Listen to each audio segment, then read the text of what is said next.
Pernah kepikiran gak sih, kalau suatu negara punya masalah perdagangan, mereka bakal nyelesainnya bagaimana? Ini bukan cuma debat biasa, tapi tentang ekonomi negara. Nah, disinilah peran WTO buat jadi penengah.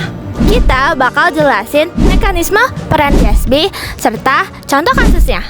WTO punya sistem yang namanya Dispute Settlement Understanding atau DSU.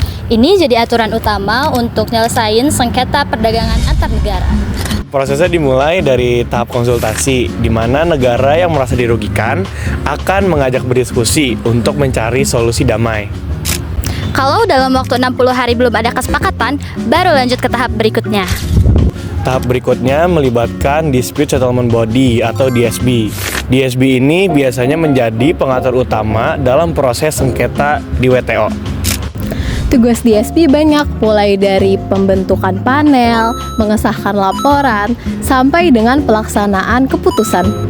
Yang menarik, WTO memakai prinsip negatif konsensus, ya artinya keputusan hampir bisa diterima kecuali semua negara menolak, dan itu jarang banget terjadi. Secara garis besar, ada beberapa tahapan untuk menyelesaikan sengketa WTO.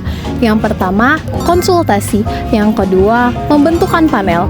Ketiga, kalau ada yang gak ngerasa puas bisa lanjut banding atau appellate body. Yang terakhir, implementasi keputusan, di mana negara yang kalah harus menyesuaikan kebijakannya. Kalau masih tidak ada yang patuh, bisa kena kompensasi atau retaliasi, misalnya pembatasan perdagangan. Salah satu contoh nyatanya adalah sengketa biodiesel antara Indonesia dan Uni Eropa.